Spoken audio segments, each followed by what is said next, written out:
Student doubts की एक नई सीरीज लेकर के आया हूं मेरे बच्चे के पर्सनल डीएम पर। उसका छोटा सा डाउट था, मैंने कहा बेटा मैं इसकी वीडियो जरूर डालूंगा। और मैंने पहले भी कहा आप बच्चों को कि जो भी डाउट्स आपके होंगे आप मुझे पर्सनल डीएम करो, मैं आप तक वो वीडियो बहुत ही इजी, बहुत बेसिक वे में आप तक लेकर के आऊंगा। हेलो बच्चों, my name is Hitesh, my channel easy maths with Hitesh. And आज का हमारा कंसेप्ट रहेगा एलसीएम एंड एचसीएफ का। तो समझते हैं बेटा सबसे पहले एलसीएम एंड एचसीएफ का कंसेप्ट। बेटा किसी भी दो नंबर्स का, यहां पर मैंने लिए 2 और 4, अगर मैं इसका एलसीएम निकालूं तो बहुत ही आसान है, हमें पता है इसका एलसीएम आएगा 4। और अगर 2 और 4 का मैं एचसीएफ निकालूं बच्चों तो आएगा 2। ठीक है, अब मैंने दो प्राइम नंबर्स ले लिए। 5 और 7 का एलसीएम अगर हम निकालते हैं तो वी नो आएगा 35। एंड 5 और 7 का एचसीएफ अगर हम निकालेंगे तो आएगा 1। सर ये तो आता है, इसमें नया क्या है? नया ये है बच्चों, अगर आप ध्यान दोगे हमने जब दो नंबर्स का एलसीएम निकाला तो दोनों नंबर्स में जो बड़ा नंबर था वो हमारा एलसीएम निकल के आया, एंड दोनों नंबर्स में जो छोटा नंबर था हमारा वो एचसीएफ निकल के आया।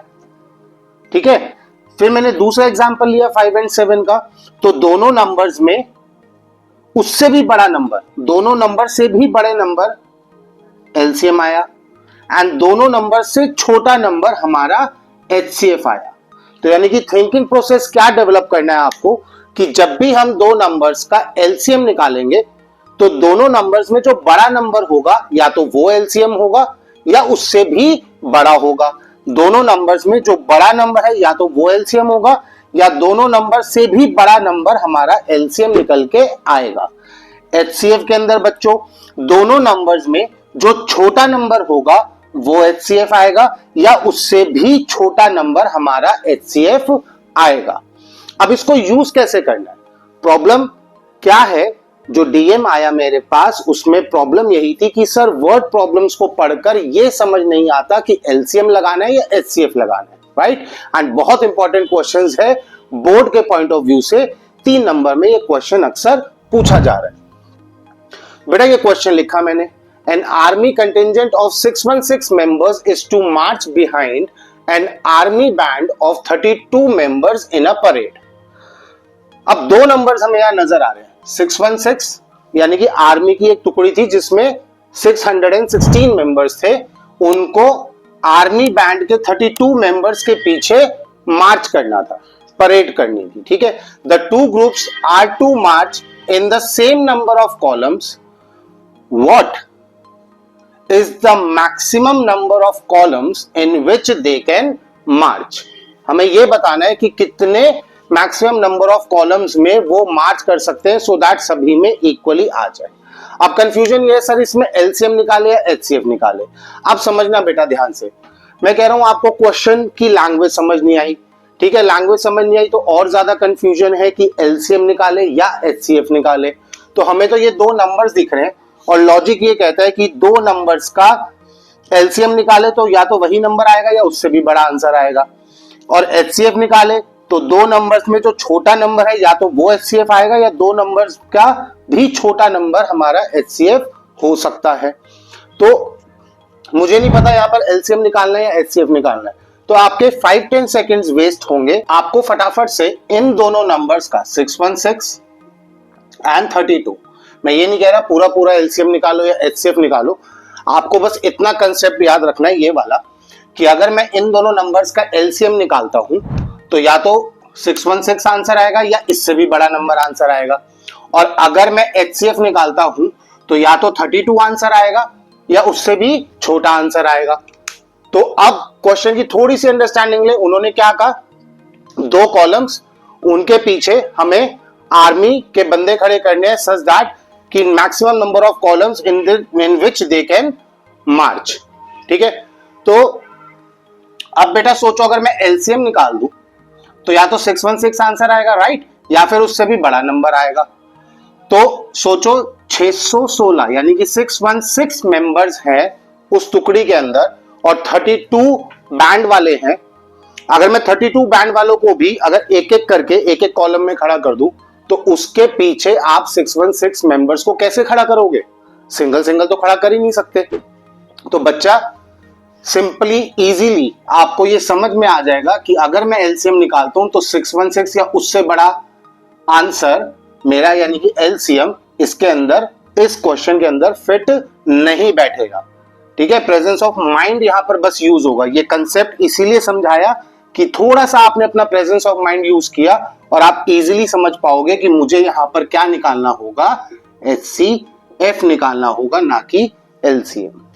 क्योंकि एलसीएम निकालेंगे तो या तो ये आंसर या इससे भी बड़ा, तो इतना आंसर या इससे बड़ा आंसर इस क्वेश्चन की डिमांड को सेटिस्फाई नहीं करेगा। इस क्वेश्चन की रिक्वायरमेंट कि maximum number of columns in which they can March satisfy नहीं होगा। अब इस एक क्वेश्चन से समझ नहीं आया तो अभी 3-4 क्वेश्चन प्रैक्टिस करते हैं जिससे आपको अच्छे से क्लियर हो, क्वेश्चन पढ़ते ही समझ में आए कि इस क्वेश्चन के अंदर हमें एलसीएम लगाना चाहिए या HCF लगाना चाहिए। ठीक है बच्चों, इसे नोट डाउन कर लो एंड सेव कर लो वीडियो को। जब रिवीजन करने बैठोगे 5-10 मिनट की वीडियो देखोगे और 3 नंबर अपने पक्के कर लोगे। और सिर्फ अपने आप तक मत रखो, अपने दोस्तों को भी शेयर करो जिनको इस कंसेप्ट में प्रॉब्लम है। ठीक है बच्चों, नेक्स्ट क्वेश्चन करते हैं। ठीक है बच्चों, नेक्स्ट क्वेश्चन देखते हैं। अ स्वीट सेलर हैज 420 काजू बर्फीज and 130 badam burfis. She wants to stack them in such a way that each stack has the same number and they take up the least area of the tray. आपने देखा होगा, आपके घर में भी अब दिवाली बीती है, मिठाई के बॉक्सेस आते हैं, तो आपने देखा है काजू की कतली को वो एक पैरेललोग्राम या रोम्बस शेप में कट करते हैं। उसका रीजन यही है सो दैट बेटा वो कम एरिया में ज्यादा से ज्यादा मिठाई को एक प्रेजेंटेबल वे में लगा सके, स्टैक कर सके। So कह रहे हैं what is the number of sweets that can be placed in each stack? Stack मतलब जैसे जैसे वो रोज बनी होती है मिठाइयों के डब्बों में, तो be placed in each stack for this purpose. ठीक है, एक बार पढ़ के क्वेश्चन समझना है, दोबारा पढ़ो, आराम आराम से पढ़ो कि 420 काजू बर्फीज थी बेटा, 130 आपकी बादाम बर्फीज थी। अब शॉपकीपर जो है वो चाहता है कि हर स्टैक में she wants to stack them, उन मिठाइयों को स्टैक करना चाहता है in such a way that each stack has the same number of barfis या स्वीट्स कह लो। सेम नंबर यहां पर क्या मतलब है कि हर एक स्टैक के अंदर सेम नंबर ऑफ मिठाई आनी चाहिए और कम से कम एरिया ले वो इस ट्रे का। क्या बोल दिया, least area of the tray ले। तो बच्चे यहां भी कंफ्यूजन हो जाते हैं कि लीस्ट वर्ड आ गया तो चलो भाई एलसीएम निकाल देते हैं। अभी मुझे नहीं पता इसमें क्या निकालना है बच्चों, आपको समझ में आ गया तो कमेंट में बताओ कि हाँ सर क्वेश्चन पढ़ते ही हमें समझ में आया और ये कंसेप्ट भी क्लियर है। जिनको नहीं आया बच्चों ध्यान देना, दोबारा समझा रहा हूं। 2 नंबर का एलसीएम निकाले तो बड़ा नंबर, ठीक है, दोनों में से जो बड़ा नंबर होगा वो आंसर होगा या उससे भी बड़ा होगा, या 2 नंबर का HCF निकाले तो जो छोटा नंबर है वो आंसर होगा, या फिर जो छोटा नंबर है उससे भी छोटा हमारा HCF हो सकता है। अगेन अब हमें नहीं पता यहाँ पर एलसीएम निकालना है या फिर HCF निकालना है। तो बेटा देखो 130, 2 नंबर्स है हमारे पास 130 एंड 420। अब अगर मैं इसका एलसीएम निकालूं तो मुझे पता है या तो आंसर 420 आएगा या उससे भी बड़ा आएगा या उससे भी ग्रेटर आएगा, उससे भी ग्रेटर आएगा 420 या फिर उससे भी ग्रेटर नंबर हमारा आंसर होगा। कब, जब हम एलसीएम निकाले। और बच्चा अगर हम इसका HCF निकाले तो हमें पता है या तो आंसर मेरा 130 होगा या उससे भी स्मॉलर नंबर होगा। अब सोचो हमारे पास काजू बर्फी की टोटल ही कितनी क्वांटिटी है बेटा, 420। अब मैं इसका एलसीएम निकालूं तो 420 आंसर अगर आता है तो हम 420 काजू की कतली को और बादाम की बर्फी को, जैसे ऐसे समझो कि 5 बादाम की और 5 काजू की, ये तो इक्वल अमाउंट हुआ कि हम दोनों को इक्वली लगा रहे हैं। लेकिन अगर मैंने 420 काजू बर्फी हर स्टैक में लगाई तो इतनी तो हमारे पास बादाम बर्फी है ही नहीं, क्योंकि दोनों को इक्वली अरेंज करना है। तो जब 420 अगर आंसर आ गया तो हमारे पास बादाम बर्फी कम है, काजू की बर्फी ज्यादा है, तो ऐसे केस में हम एलसीएम अप्लाई करेंगे तो हमारा आंसर गलत हो जाएगा। तो समझ में आना चाहिए कि हाँ हमें क्या चाहिए, दोनों नंबर से छोटा आंसर चाहिए। छोटा आंसर चाहिए तो यानी कि हमें क्या अप्लाई करना पड़ेगा बेटा, HCF अप्लाई करना पड़ेगा। आप इन दोनों नंबर का HCF निकालोगे तो आपको आंसर मिल जाएगा। अभी एक और क्वेश्चन करेंगे। तो बच्चों नेक्स्ट क्वेश्चन देखते हैं। There is a circular path around a sports field. ये मैंने बना दिया बेटा सर्कुलर पाथ, ठीक है। Sonia takes 18 minutes to drive 1 round of the field. Suppose इस पॉइंट पे सोनिया है, ठीक है, जिसको पूरा ये राउंड कवर करने में कितना टाइम लग रहा है? 18 मिनट्स का टाइम लग रहा है, ठीक है। While Ravi takes 12 minutes for the same. Ravi को कितना टाइम लग रहा है? रवि, अच्छा पहले पढ़ लेते हैं बेटा पूरा question. Suppose they both start from the same point and at same time and go in the same direction, ठीक है। सही लिख रहा था मैं कि सेम पॉइंट से रवि ने भी स्टार्ट किया, सोनिया ने भी स्टार्ट किया, ठीक है, और सेम ही टाइम पर दोनों भागना शुरू कर रहे हैं और सेम ही डायरेक्शन में, कि सोनिया इस डायरेक्शन में भाग रही है तो रवि भी इस डायरेक्शन में भाग रहा है। अब सोनिया 18 मिनट्स ले रही है एक राउंड कंप्लीट करने के लिए एंड रवि को कितना टाइम लग रहा है? रवि को लग रहे हैं 12 मिनट्स। रवि को 12 मिनट्स, सोनिया को 18 मिनट्स। अब कह रहे हैं, वो पूछ रहे हैं sorry, how many minutes will they meet again at the starting point, कि कितने मिनट्स बाद दोनों दोबारा से सेम जहां से उन्होंने स्टार्ट किया था उस पॉइंट पर वो पहुंचेंगे। After how many minutes. Again LCM निकाले या एचसीएफ, कंफ्यूजन यही रहता है। मुझे नहीं पता क्या निकालना है एलसीएम एचसीएफ, मुझे तो बस कंसेप्ट पता है। तो मैंने तो फटाफट से माइंड में सोचा कि भैया मैं, अगर मेरे को कौन से दो नंबर्स नजर आ रहे हैं 18 मिनट्स एंड 12 मिनट्स, कि भाई मैं अगर इन दोनों का एलसीएम निकाल लूं तो या तो आंसर 18 आएगा या फिर उससे भी ग्रेटर आएगा, और अगर मैं एचसीएफ निकालूं तो या तो आंसर 12 आएगा या स्मॉलर आएगा, उससे भी छोटा आएगा।